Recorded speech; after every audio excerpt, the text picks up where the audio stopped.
We made it happen. Jimmy was an incredible success. I don't know where he is. I got to find him. Gosh, I don't. Oh.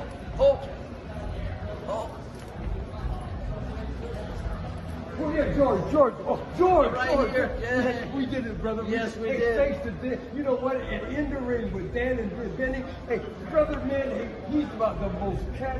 I just love him to death. I love you. Thanks for having me. Hey, you're the best. I'm telling you, brother. In the ring with Dan and Benny. Yeah. We love you. Thank you so much. Dan. Mwah. Oh, yeah.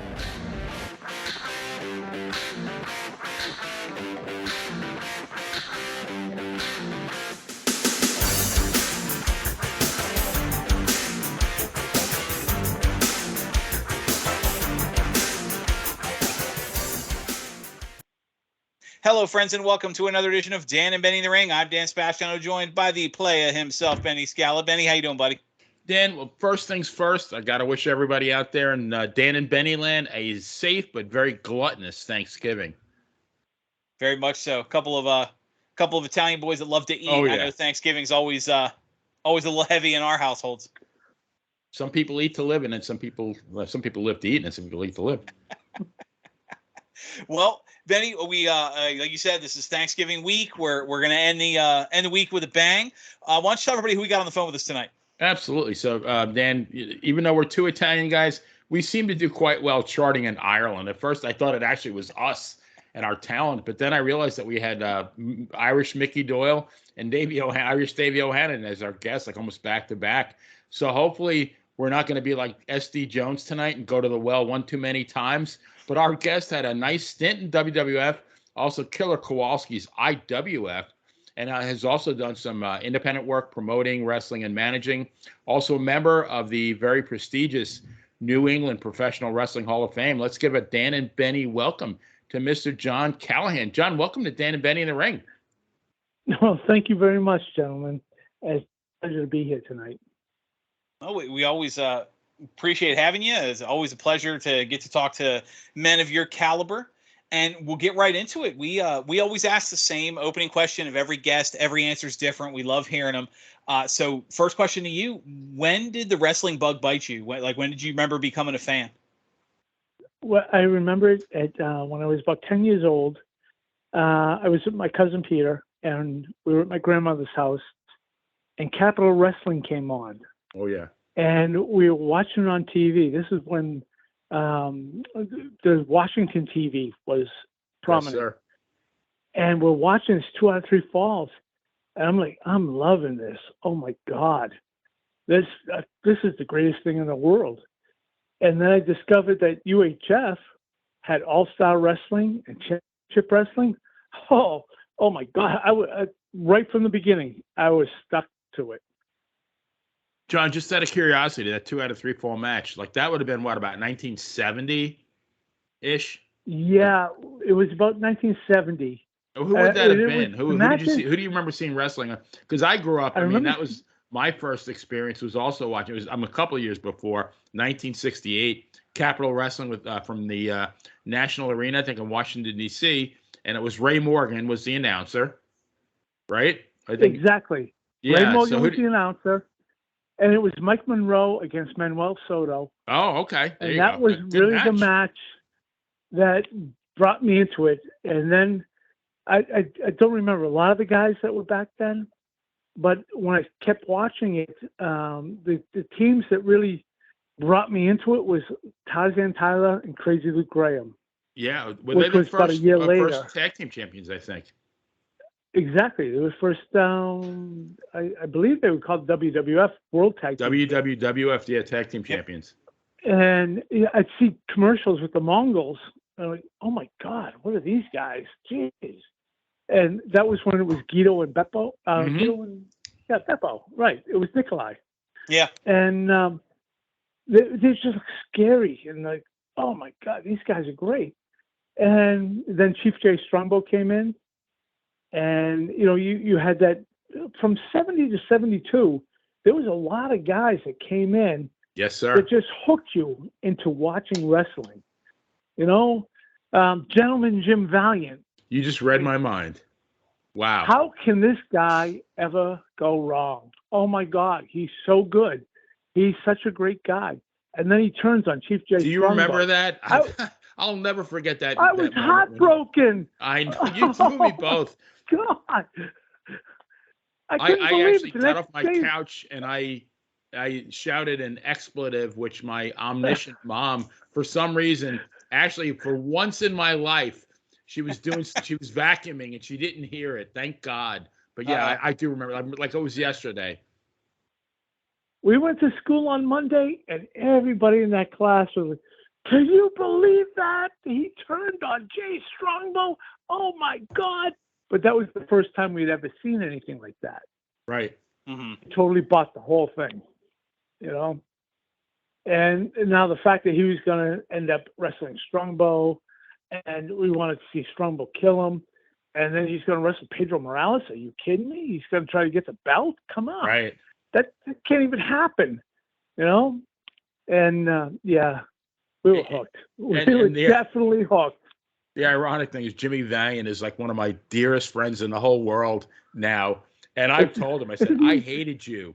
I absolutely hated you. Like I called you every name in the book in 1971. I was a 15-year-old kid. When you turned on Chief Jay.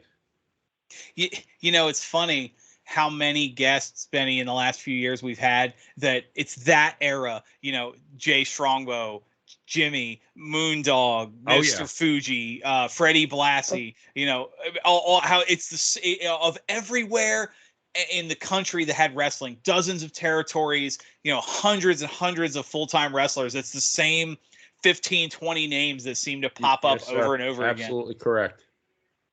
Oh, Freddie Blassie.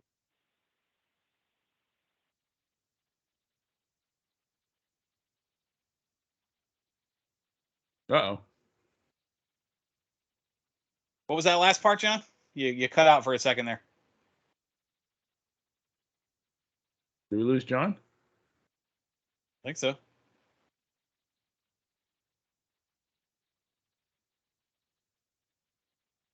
Technical difficulties. Please stand by. Did we lose connection? Oh, here he is. There you are. Okay. So what happened there was Freddie Blassie had blown out his knee, and he had to go have surgery. And he was working in New York at the time. And he talked to Walter Kowalski. And Walter was working in Los Angeles at the time. And Walter told him, well, we have the State Athletic Commission here, and they'll pay for the surgery because every time you wrestle, $5 of your pay goes towards this fund. So do your match in New York and then come out to Los Angeles. We'll do a match here. You go have the surgery. So he talked to Vince, and Vince okayed it. They were in Hamburg, and Freddie comes to the ring with Lou Albano with a doctor's note. I can't wrestle tonight. I'm injured. And he has a sling on his arm. So Pedro gets mad. He turns around, looks at the crowd, slaps the turnbuckle, but he turned his back on Freddie. So what does he do? He takes the sling off, wraps it around Pedro's neck, and chokes the hell out of him. And him and Albano beat the heck out of him. So they bump King Curtis so that Freddie Blassie gets the match at Madison Square Garden. Then he goes to Los Angeles, works with Killer Kowalski. Walter attacks his knee, beats the heck out of it. Now he can go have the knee surgery for free.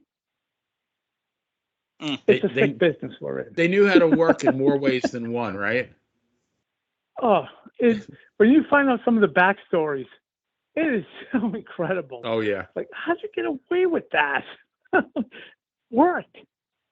Morales goes and does an interview, and he says, I won't wrestle again unless I get Freddie Blassie in the ring. So what do? They go to Madison Square Garden, and he gets the match. It's beautiful. Yeah. Oh, yeah. Yeah, and we all ate it all up, believed every second of it, and we bought every ticket in sight, right? Still real to me, damn it. Oh, yeah. We could not wait to see it. Yeah. And Pedro was ready for any kind of action. Always. I'm ready for any kind of action. Any kind of action, Beans. So, John, when did you decide that you wanted? When did you want to become a professional wrestler? When did you decide that? Like, when was the moment right from the beginning. that you said, "I want to do this"? And then who trained I you, was and what was your in? okay. I was 10 years old, and I was hooked from the beginning. I said, "This is what I want to do." And my guidance counselors, my teachers, "You're not out of your mind. You shouldn't be doing that." And but I stuck to it. And when I graduated high school, it was June 4th, 1978. June 4th, 1979, I started training with Killer Kowalski. Oh, nice. Okay. Yeah, he had a school in Salem, Mass, at the YMCA, and so I went there and I met with Walter, and he asked me why I didn't want to keep going to school. I said, "Well, I want to be a professional wrestler," and he kept saying, "Why?" I said, "I've loved this from when I was a kid. I just want to be a wrestler." So he put me into the school and maybe take some serious bumps, and I didn't give up. So he said, "Okay, keep going." And at that time, in Walter's school, there was Kevin Hughes, who became Butcher Hughes. He worked in Calgary, and then he worked in Los Angeles for Ripper Leone. I don't know if you ever heard of Ripper Leone. He was opposition to Mike LaBelle in Los Angeles. Okay. And then Dan Patiglio, he worked as Dan Petty. He worked also up in Calgary, and then he came back as Captain USA years later. Lynn Holmes, he became Frank Savage in WWF, Okay. and then he went down to Memphis and for a little while with the Fullers down in Southeastern, but I don't think it lasted very long. He came back as the Mongolian in IWF, but that didn't last very long. Now he sells real estate, which I'm very happy for him. And that was the original class coming out of Killer Kowalski School. Wow. About 6 or 7 months later, Mike Shaw joined us.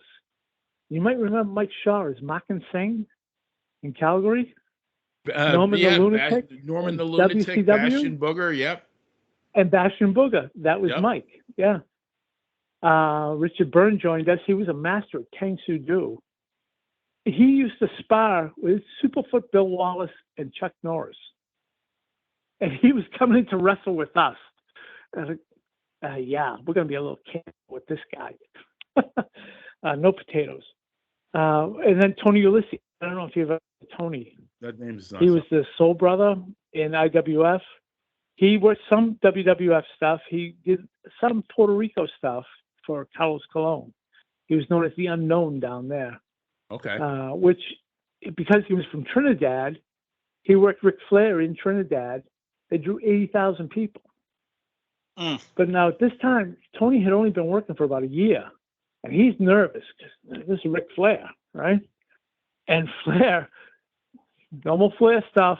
Hey, Unknown, just remember, these people came to see you. Woo! And then he walked to the ring. And Tony said, "What the hell does that just mean?"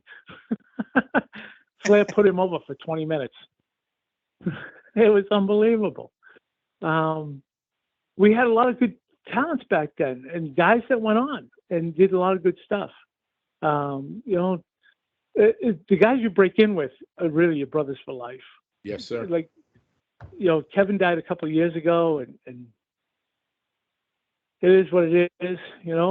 I contacted Danny. He's down in New Mexico now, and I said, brother, there's you and me, and that's it. Yeah. And I don't know how long we got, but that's it. Well, we wrestlingdata.com is a site we reference a lot here. You tend to use it. It's one of the most comprehensive histories. According to that site, it mentions the first match, I should say, listed on that site from you is November 2nd, 1979, against a dear friend of our podcast, actually the very first guest we ever had, episode 1 of Dan and Benny, Dominic DiNucci. So I was wondering, one, is that correct? That was your pretty much your first match, and do you remember anything about how DiNucci treated you or what it was like to work with him? He told me, just listen to everything Dominic tells you and just do what he tells you. Okay. We went 8 minutes and Dominic didn't say a word. Like, the match was totally horrible. Oh my! I sucked so bad. I didn't know what the hell to do because I kept waiting for Dominic to give me some kind of. Oh, Dominic didn't say And he anything? wasn't doing it. He didn't say a thing. Wow. The entire 8 minutes. I wonder if that was a rib in itself. Hey, John. Yeah. Oh, I hate to do this. You cut out for a moment there. What were you saying before you said that Dominic didn't say anything? And to listen to him. Oh, Angelo Savoldi. He was the agent at the show. Okay. And he told me, listen to Dominic, do whatever he tells you to do. Says, okay. And you'll be fine. That's fine. And Dominic said nothing for 8 minutes. That's when I realized I got back to the school and Walter's yelling at me, you did horrible out there. Well, they told me to listen to Dominic and he didn't say anything. Well, don't listen to them. Just go out and do what you know how to do. Okay. It took a whole different turn at that point. That's funny. And then we did TV in December of '79. It was our first TV. I went with Dan Petty and Kevin Hughes out to Allentown. And I got to work with, I teamed with Johnny Rods against Tito Santana and Ivan Putski. Ooh. They were the tag champions. Champs, right. And they kept me out of the ring pretty much till the finish. Tony Altamori was the referee, and he would tell me different things to do. So I'd do them and come back. And then, I come in, Ivan grabs a headlock. It's a simple thing. He throws you off the ropes, gives you a whack in the belly. You bend down. Tito jumps over the top rope, sunset flip. It's finish. Well, it was simple enough. The next night we go to Hamburg. I work with Tony Ellis. Says, okay, I got to make a bigger splash than this because that was nothing. They didn't even let me in the ring. And so Tony had me in an arm bar. I said, hold on, don't let go. And I went to, like I was going to throw him. And he just pulled back on me. It was beautiful because it looked like I couldn't pull the strong guy over the top of me. And when I got back to the dressing room, Lou Albano came to me and said, you did some really good stuff out there, kid. Just keep hitting the iron and just keep building yourself up. And I think you're going to be good. And that to me was like, there was a seal right there. I'm going to get somewhere in this goddamn business. Wow. Because I might be losing all the time, but at least I'm going to get somewhere. Gotcha. John, I actually watched several of your matches in preparation for this interview, and I have to say that even in 2023, like almost 40-something years later, I hear the voice of the great Joe McHugh, and it still makes me smile. And in the matches I watched, you were actually billed from Baltimore, Maryland. And why there instead of your, New England origins? Well, when I first started, I got billed from my hometown, Milford, Massachusetts. But then when when IWF started, we had a TV in Boston called Bedlam from Boston. And of course, everybody was from Boston. So they decided that we need to build some guys from other places. So they built me from Baltimore. Oh, okay. And when the ring announcer went to the ring, he called it Baltimore Terror. And so I said, oh, I kind of like that, Baltimore Terror, being from Baltimore. And so when I went back to TV in New York, I told Joe McHugh, can you build me from Baltimore? He said, oh, did you move? Well, yeah, yeah. I never moved. But it kind of gives you that mystique because when you look at guys in wrestling, they're not any of the towns that they say they're from. So, did it really make a difference? Is Bruno really from Abruzzese? Well, he was a kid, yeah. Close. But not now, Davey O'Hannon right? definitely was not from Kansas City. Right. And that's, guys from Windsor, Ontario, but they're really from Detroit, So you just throw it out there because it throws off. Makes sense. Yeah. I mean, when we first met, you were billed as from Ocala. Right. We know. 100 miles off, and not too bad.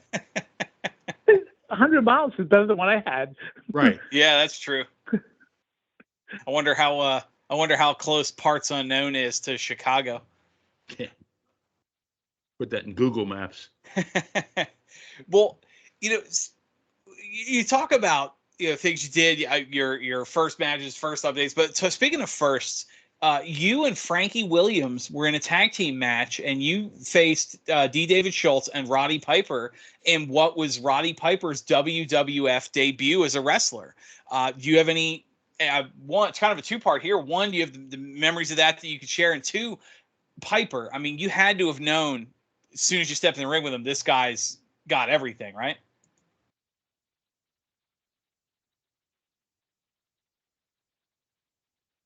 Uh-oh. Went out. He said, "Okay, you start the match.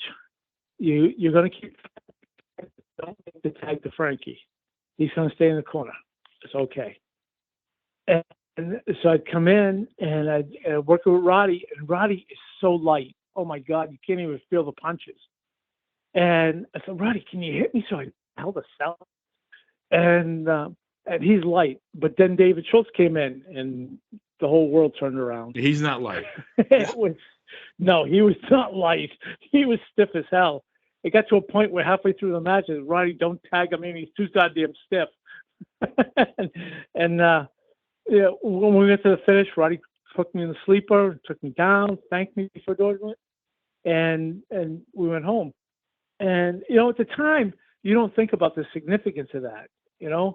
That was Roddy's first real big push in for that time frame. Right. Because he did do one match in '79, I think it was.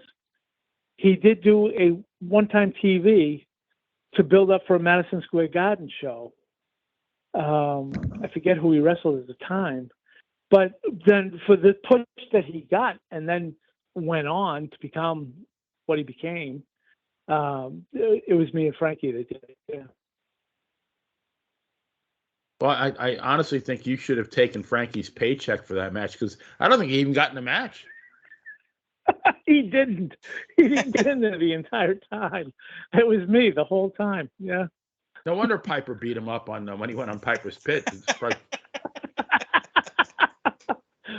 Frankie's a good guy. He although one time, and I'll just throw this out, we were working for a local promoter, and the promoter liked me and really didn't like Frankie, and he wanted to put me over. And Frankie complained. Johnny Rod pulled him aside. I said, "This is what the promoter wants. Just shut up and go out and do it." And this was probably about 1980 when that happened. And I went to 3 finishes, and Frankie kept lifting his shoulder up. I finally had to cradle him and hold him to the mat. Just stay down. Let the referee count the pin. So we had Steve Kern on the show recently, and he talked about that's the reason he loved being a tag team wrestler. Same paycheck, half the work. So you wrestled, okay. I mean, literally a who's who of great WWF stars. Just to name a couple or a few, you get Tony Atlas, Killer Khan, Sergeant Slaughter, Hulk Hogan, Ivan Koloff, Tito Santana, Morocco, Orndorff, and the Iron Sheik. And now the match with Morocco, according to WrestlingData.com, was actually for the IC Championship. And then you wrestled Sheik. I think it might have been his first match after he won the WWF Championship from Bob Backlund. Now, of all those matches, do you have a favorite? And do you have any interesting stories about any of these matches? If I had to pick a favorite out of that, Ivan Koloff would have been the favorite. But when you were a jobber in WWF, very seldom did you get a lot of opposition or offense in the match. You went out, you put the guy over. That was all your job was. And with Ivan Koloff, he let me put him in an abdominal stretch, which is a submission move. Yeah. On TV. And so I did it. And the crowd was popping huge. And then we went right to the finish, which was fine. And, I couldn't believe that he actually let me do that. And on TV. One of the guys that back then. Right? Yeah. Iron Mike Sharp was another guy who told me to throw him in the corner. Oh no, he threw me in the corner, and he told me to move. And then he came charging in and took a huge bump across the ring. So I did a knee drop and started throwing punches, and just kept punching and punching. And he's selling the hell out of it. And then Dick Riley comes over. It's okay, home. And so I grab him. I go to throw him in the ropes. He reverses it, twists that little leather thing he had on his arm, and hits me with the gi. And we go home. And it got cut off the East Coast tapes.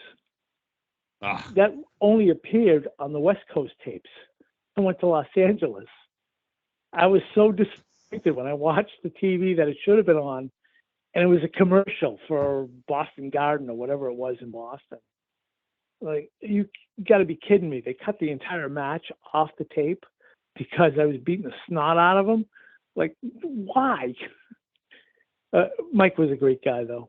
Don Morocco, that one, oh God, I don't even remember if they ever, I guess it was announced that way, right? It shows that it was an IC match. title match, according to WrestlingData.com. Okay, and with Don, it was, oh my God, he is like Roddy. You don't feel a punch. He looks like he's killing you the entire time. Oh yeah, and not a thing. And I was like, Don, geez, at least can you touch me? God, I don't know what the hell to sell. And he was fantastic. I think out of that whole group, though, besides the Slaughter match I had, where Slaughter became a babyface, where the Iron Sheik blocked the aisle, and Slaughter was coming down to the ring and to wrestle me, and Sheik told him, "Get out of my way, or I'll do to you what we did to your buddies in Beirut." Oh, jeez. And Slaughter gets into the ring, and he's mad as hell, throws his stuff down, and I took the brunt of that beating. It was only, I don't know, less than a minute, and we went home with the Cobra Clutch, or the Cobra. What was it called? The Camel Clutch. Wasn't Cobra Clutch? Camel Clutch. No, that's the Sheik, right? Yeah. Yeah, isn't that who you were just talking about? No, Slaughter. Slaughter was the Cobra yeah, Clutch, yes. I wrestled Slaughter. He became babyface that night. Okay, yeah. I'm sorry, I misunderstood what you were saying. Yeah, Slaughter's was the Right. Cobra Clutch. Yeah, with the Sheik, it was the Camel Clutch. He give you Correct. the suplex, then he'd sit on your back, and I could arch my back so made he you could humble. pull me up, and I would grab his legs and pull myself backwards so that it would look like he's trying to break my back, but I could bend that way anyway, so it didn't matter.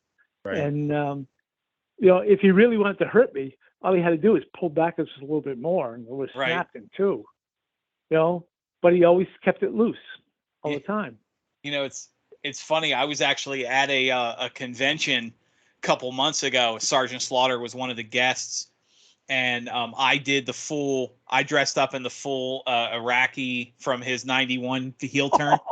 And he loved it. Like we got some good pictures together, but they even asked her, like, picture autograph comment, whatever. And they're like, hey, for another, what was it, $20 or whatever. And he's like, he'll put you in the Cobra Clutch. And I was like, oh, cool photo op, right? No, he's like, okay, so you put your arm here and ready, 1, 2, like you could feel the pressure. Like that's a legit, that's all punchlines aside. That is a legit hold if he wants to let you know who's still in charge. Oh, there's a lot of wrestling holds that if they really applied it the way it should be applied, you'd go down in a second. Sure. Like the Indian Deathlock. If somebody really applied that to you, you're not getting out of it. Even the Deathlock, apply it properly. But if you did it the right way, the guy's knee's going to pop in two, the opposite way. Yeah. Yeah. What's the? I'm sorry. Go ahead. When you have like the Cobra Clutch, and obviously you felt it, you can feel that pressure, and you just go down. Obviously, he doesn't pull it on you fully, but if he did, it would only be a matter of seconds. Yeah. You'd be on the mat.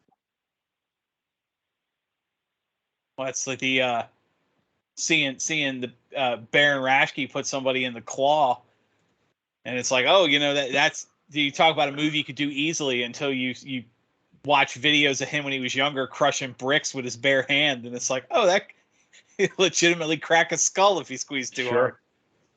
Well, yeah, because if you have a big enough hand, like Fritz von Erich, he had a huge hand. Right. So he puts the iron claw on your head. He's squeezing your temples. He's not just squeezing your forehead. Yeah, he's got the sides. He's squeezing his temples. It could go. That could be nice. That's it. Yeah, I remember the red X on the TV set when the Baron got the claw hold. Oh, the Baron, yeah. Didn't they do that for Mulligan too? Yes, sir. Yeah, they did sure red did. X, right? Right. The red X. So you had to go to the arena to see that live because right. What's behind the X? There's no red X at the arena. No. No. Yeah. No barriers. Well, I mean, we're going through your time in the WWF and you some of the legends you work with. I was hoping you could talk a bit about your time in the IWF. I mean, several guests we've had on the show: Ron Shaw, Davey O'Hannon, obviously the late Mike Jones, all worked there. Kind of talk a little bit about your time in the IWF. Who'd you work with? Did you have any good stories from your time there working? Oh, absolutely. IWF is where I started because that originally was started by Killer Kowalski back in '79. And so when we were working, we were International Wrestling Federation. And in 1980, I believe it's 81, Walter had a argument with Angelo Savoldi in Boston Garden. And Walter decided he was going to start his own promotion. And he was going to get TV, and he's going to run opposition to Vince McMahon. So he did in Boston. He got Channel 25, which was at that time the Christian Broadcasting Network, to give us studio time in their studio and start a show called Bedlam from Boston. And that was the start, really the big push for IWF, but it was mostly Kowalski trainees in the Boston show. We also had Johnny Valiant. We had Dominic DeNucci. We had, do you remember Tim Reed? He became Diamond Timothy Flowers up in Canada. He was there. Bill Curry. David too. David San Martino. David San Martino came in for us. We had, so we were the number 2 show in our time slot on Boston TV. There was a show called Community Auditions, which was number 1, and nobody's ever going to beat it. Because it was just local talent that was showcased on Sunday mornings. But we were the number 2, which we thought was the greatest thing in the world. IWF ran for a few years, didn't really draw as well as we should have with the amount of talent we had. So guys kind of left as it was going along. But I thought it was one of the best times that I ever had in wrestling because we got to do what we wanted to do. We got to try out new things. We got to try out new gimmicks. And there wasn't any limitations. Allentown too, which international wrestling, which I think you can pull up on YouTube. Yes. Anyway, I left in '83 to go back to WWF, which I didn't think I would ever do. But what I did was, if you look at my early tapes in WWF, I was very heavy. I lost like 80 pounds. Oh, wow. Went back to New York to TV tapings, and I was friends with Tony Altamori, so I picked him up at his house and brought him to the tapings. Exactly. And he went to Vince McMahon Sr. and said, "Hey, Vince, remember this kid?" And Vince was looking at me, and yeah, he looked familiar. He lost 80 pounds just so he can come back in and work for you. Vince was impressed as hell with that. Nice. And that's where I got the run in '83 and '84. Nice. So, John, how did you, the Sergeant Muldoon gimmick, where did that originate? When I was 84, I realized that I wasn't going to get anywhere in WWF. I got a job, and that was it. And, of course, they paid more than everybody else, so I really didn't care. But I figured I have to go somewhere else. I have to come up with a gimmick. So I was working a show in Maine, and I came up with this idea for a gimmick as an Irish freedom fighter named Sergeant Muldoon, built from Belfast, Northern Ireland. And Walter put me on and said, this could work. So I contacted Gino Brito in Montreal and asked him if I could come in. I had a new idea for a gimmick. And Gino said, yeah, come on up. We'll see what we can do with it. Of course, they didn't do anything with it. They just had me job out on TV. But I started the gimmick there as this freedom fighter. I come to the ring with an Irish flag, IRA printed on it. So I feel I got to make an impact while I'm up here. And I'm wrestling Dennis in the first match. I'm there. I had already broken the pole so that I held my hand over the break. And when Dennis turned around and did the sign of the cross, I came right back behind him and nailed him with the pole. The pole broke because it's already broken. And then wrapped the flag around his throat and started beating the crap out of him. It was instant heat. And even though I lost every match, every time I went to the ring, I had heat. Well, at that point, Montreal started running in the States. They were running in Maine and they were running in Massachusetts. So I went to a show at the Springfield Civic Center. It was Northeast Wrestling. And I worked Armand Rougeau, because I put him over. But the promoter liked the gimmick. He thought, this could be something that we could really build on. In a matter of, I think it was 2 months, maybe 3, the Montreal office pulled out. And now the promoter is left with, like, who am I going to build as my stars? But he had Bob Backlund. So Bob asked me if I knew some other guys local that would want to work. So I went to IWF and grabbed about 8 guys and said, hey, I think we got a thing here. Why don't you all guys come out? And the Sergeant Muldoon gimmick was put right on top right away, which I never expected. And to tell you the truth, when the first time I won a match, I didn't know how to raise my hand in the ring because I'd never done that before. And so they gave me my first push anyway.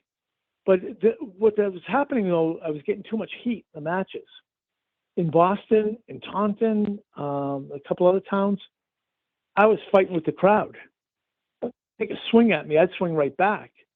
In Boston, I went to turn on my tag partner, and I lifted the ringside bell. I went to hit him from behind, and somebody grabbed the bell. And I'm looking in the ring, and the O'Reilly brothers are in the ring, and the guy I'm going to hit is in front of me. The ref's not there. Who the heck's grabbing the bell? There's some drunk guy behind me. So I just turned around and started whacking this guy. Took him right into the 5th row. Still there? Yeah. Yes, sir. Okay. So the promoter in Northeast asked me if I would change my gimmick. And so I didn't know what the heck to do. So I was watching a Chuck Norris movie one night and decided I'd do a karate gimmick. I never took a martial arts lesson in my life.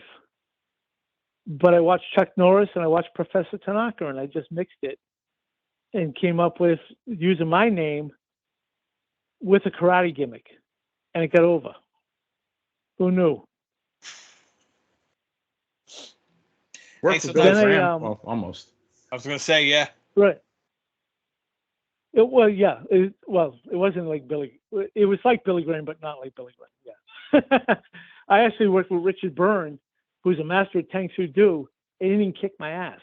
So I'm really happy about that. There you go. Then I went to work for Trans World, who was Afa from the Wild Samoans. Okay. And he wanted me to use Sergeant Muldoon. So I said, okay. So I did the Irish Freedom Fighter for a little while. And then I really wanted to do it as a New York City cop. Yet a lot of guys would tell me, oh, you can't impersonate a cop.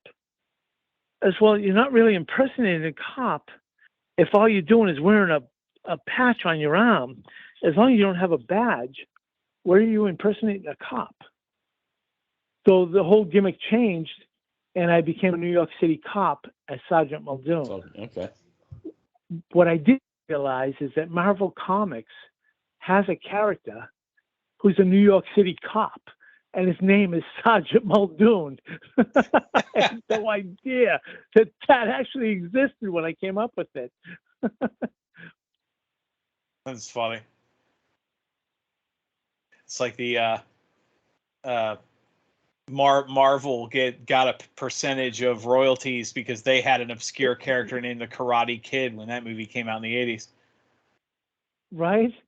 It's like, I should sue Marvel. And then I saw when they started their gimmick, and, oh, yeah, I should keep my mouth shut. I hope they don't Yeah, sue really. me. Yeah, especially today. I think with the Disney lawyers behind them, you might as well just let Marvel take this one. Yeah. It's better to just let it go. Well, you're going through. We're talking about your career. You retired from active wrestling at a relatively young age. Where did you find yourself after you finished wrestling? Like, talk a little bit about your post wrestling career. Well, in the about the late 80s, mid 90s, I was just doing some independent stuff, and I needed a full-time job because the wrestling just wasn't doing it. So I became a circulation manager at a couple local newspapers. And then about mid 90s, I was at a truck stop, and I saw this guy talking at the counter, ordering some burgers and stuff. And this guy drives a tractor trailer. God, it sounds like the dumbest person in the world. It can't be that difficult. So I went to truck driving school and became a truck driver. And then I got into the company that I work for now. They hired me right away. I drove for them for about 5 years, and the sales manager came to me and he said, "We want you to come into sales. We don't want you driving a truck anymore." Okay. I said, "I don't know if I really want to come off the road because nobody bothers me. I just go do my thing. Customers like me. That's why we want you in sales. The customers like you." I said, "All right, I'll try it." And when I first pulled into that place, I said, "I'm not going to make it more than 2 weeks here." I've been there 28 years. Wow. Yeah. That's And yeah, and the money's real good, and we're probably the only salaried salespeople in the country. We get a salary every week, same money, no matter what you sell, no matter what you don't sell. So when we're slow, it doesn't matter. We still get our money. When we're really busy, like right now, we're in Christmas season, it's okay. We just work a little bit harder because we know in 3 weeks we're going to be sitting at home doing nothing and still getting our money. nice. So it's a good deal for us. Yeah. Sounds great. Yeah. Yeah. It's a greenhouse company. I sell annuals, perennials. And like right now we're selling Christmas greens and poinsettias to garden centers. But we also have a lot of mass merchants like supermarkets, Home Depot, BJ's Wholesale Club, Ocean State Job Lot out here, that we sell a lot of stuff through, and we've built it since the time I started there. It's quadrupled in size on the wow, farm. that's impressive. Yeah, and we're probably one of the most diverse companies, at least in Massachusetts, if not all of New England. We're 85% immigrant labor. Wow. And yeah, and most of the people, we try to teach them how to speak English because if they can speak English, they can advance a lot faster. And there's all kinds of opportunities for them to move up in the company. And they make a decent paycheck every week. Nice. And that, you can't be more proud than that you're giving these people a total opportunity, that if they just worked like a factory somewhere, they would never get that. Sure. John, talk about your induction because you're a member of the very prestigious New England Professional Wrestling Hall of Fame. What year was that? And you've been involved with it since then. Yeah, it actually started before I got inducted. I talked to Joe Bruin, and I was going to induct Kevin Hughes into the Hall of Fame. So I showed up, but Kevin didn't. So since he didn't, I took his time. And I stood up there for about 20 minutes and just spewed off a bunch of stuff and kept the audience going. So Joe told me that the next year I would get inducted, 2011. So, okay, that was fine. And when I got up there, I figured if at any point when I'm getting inducted, if I don't hear the crowd laughing and reacting to what I'm saying, I'll just end it. For 25 minutes, I stood up there and had that crowd roaring in laughter about stupid stories from the road and picking on people in the crowd. And it just worked. And so then once I was inducted, Joe asked me to do a show for him. I thought it was an autograph show. And then I saw the poster for it, and he had me build against Danny Davis in the main event. I said, Joe, I had my hip replaced. I don't know if I can do this. He said, well, you're working Danny. It can't be that difficult. Oh, okay, I'll do it. But then Danny didn't show up, so I had to do a tag match instead. And it's one of those things like, like if you're a cocaine addict, right? And you stop. Then for whatever reason, someone gives you some cocaine or whatever drug it is, and you get back to it. That's wrestling. As soon as I did that one match and we got a reaction, I was hooked again. It's exactly like an addiction. And I then hooked up with Chris Blackheart in Showcase Pro Wrestling, and it's been going ever since.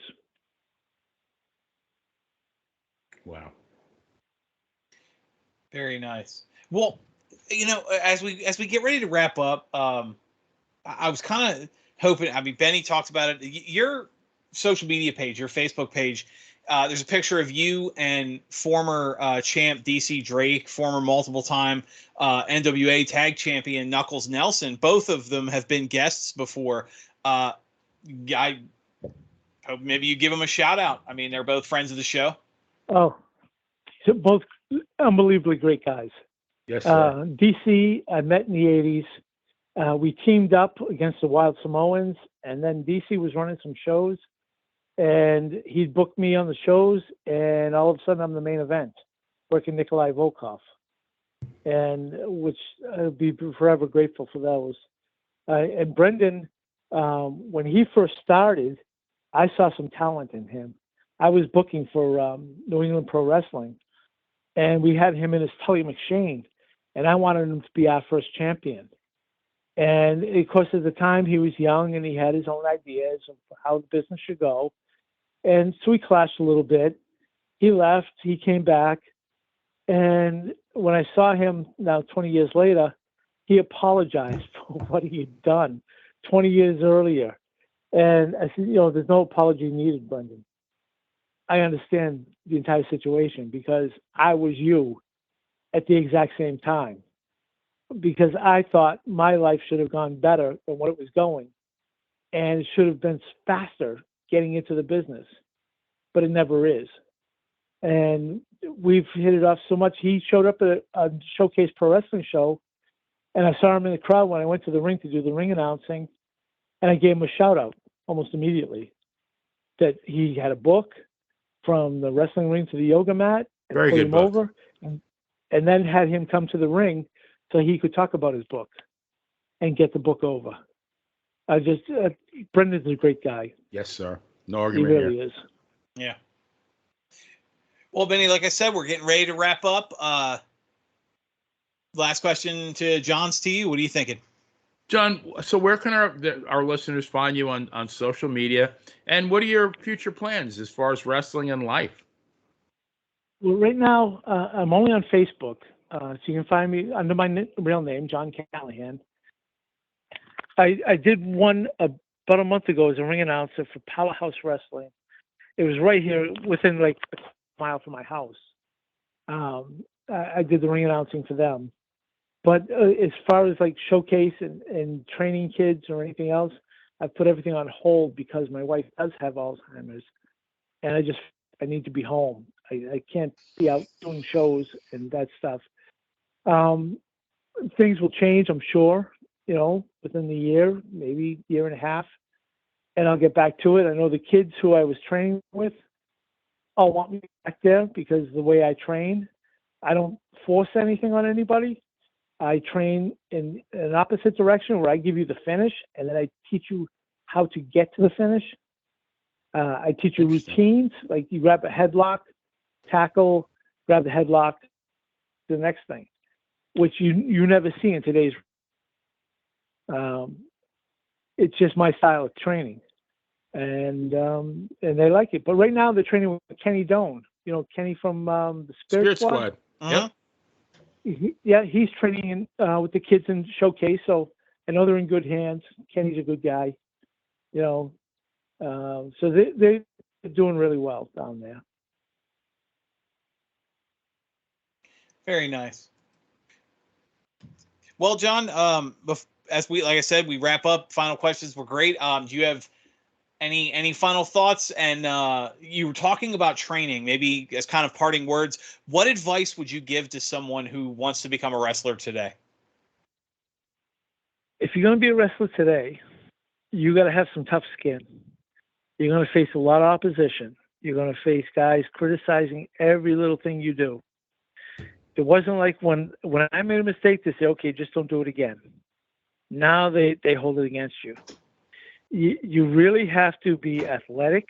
You have to be able to do a lot of things that I never would have been able to do. Best advice would be to just grind it out. If you really want it, if you really want to be in this business, if you really want to make it somewhere, don't let all the criticisms get to you, because there's so much jealousy out there. There's so many people that will put you down and try to beat you up. It's just not worth it. It's nose to the grindstone. And if I can give a shout out to a couple of guys, go for it. One was Anthony Green.